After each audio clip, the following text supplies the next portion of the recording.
Good evening, everybody. It's a real pleasure to be a part of this evening, honoring so many professionals who had an important influence on most of us during the formative years of our careers. It's a particular pleasure for me to be presenting to the coach, the one and only Howard Cosell. For those of us who had the privilege of working closely with Howard, we knew him as an incredible talent and a complex man. Howard changed the face of sports broadcasting, bringing tough criticism, hard-nosed reportage, and a bigger-than-life personality to the booth and the mic.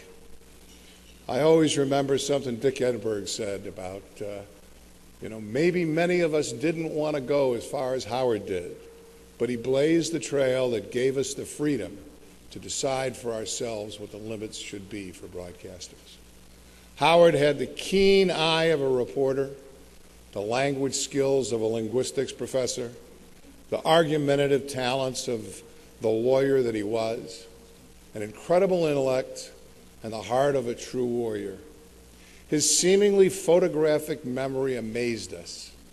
Howard did the halftime highlights in the early days of Monday Night Football with no script and generally in one take. He had that clock in his head that allowed him to do anything precisely and to the second. His 5-minute, 5 times a day radio sports reports were done with no notes, just a stopwatch, and they buttoned so perfectly that you thought for sure they had to be scripted. Howard's humanity was reflected in his endless defense of the underdog and in his boundless love for his wife, Emmy, their daughters and grandchildren. His integrity demanded that he never take the easy way, the popular path. He spoke out for what he believed. His support for Muhammad Ali wasn't just based on their friendship. To Howard, Ali's right to due process had been violated. He was outraged, and he wouldn't stay silent no matter how much he was pilloried. One of the true pleasures of knowing him was walking the streets of any city. Whether it was CEOs or construction workers, celebrities or taxi drivers, all wanted his attention, to say hello, to get an autograph, to get an opinion, or just to do their own impersonations. Hey, Howie, just keep on telling it like it is. For some, he was the true voice of sports. For others, he was a polarizing icon. For most, he was entertaining. But no one could ignore Howard, and that's the way he liked it. He reveled in the controversy he created. I remember how he loved the TV Guide survey that proclaimed him not only the best-liked broadcaster in America, but the most hated. His reaction, no matter how you slice it, the coach is always number one. We all owe Howard Cosell a debt of gratitude for making the sports broadcasting industry a better, more honest place because he toiled there. And that's why we induct him tonight with these other fine honorees into the Sports Hall of Fame. Arrogant, pompous, obnoxious, vain, cruel, persecuting, distasteful, verbose, a show-off.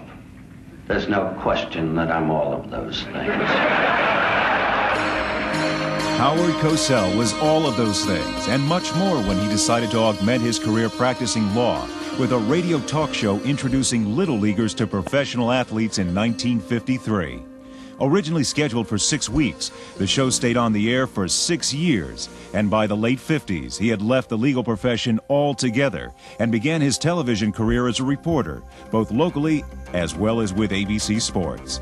He became a regular on ABC's Wide World of Sports. In particular, he developed a unique relationship with a young boxer named Cassius Clay, a man that would later be considered by many to be the greatest athlete of all time. Is this thing on TV? Yes, you're on live, Muhammad.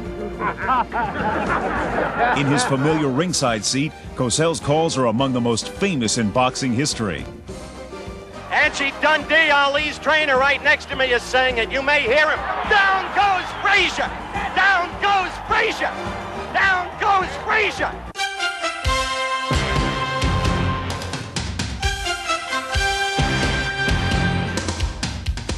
single fulcrum that projected me into national prominence was Monday Night Football, 3 hours in prime time.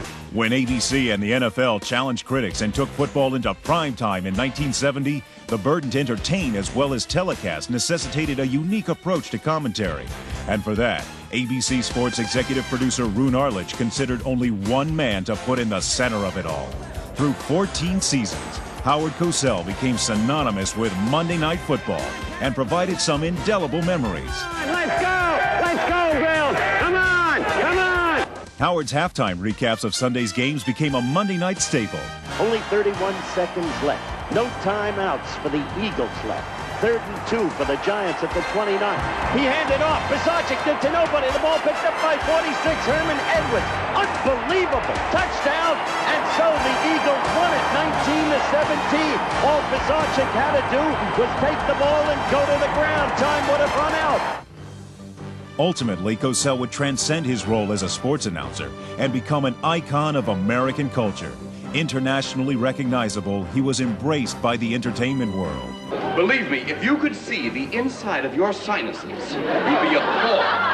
Once my voice was a nasal twang just like yours. That nasal twang is the single most identifiable voice in all broadcasting.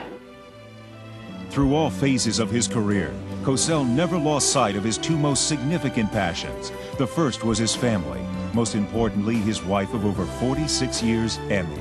And the other was his unwavering commitment to the pursuit of the storyline. It's been said and it's been written, Kurt, that you're a man who makes $90,000 a year, which isn't exactly slave wages. What's your retort to that? Well, Howard, a well-paid slave is nonetheless a slave. Whether it was digging up countless stories for Wide World of Sports or in his Emmy Award-winning series Sports Beat, Cosell always strived to report on what he felt was the most important thing, the truth. Through all his years behind the microphone, nearly 40 on ABC Radio and over 20 on ABC Sports, his endeavor became his legacy, to tell it like it is.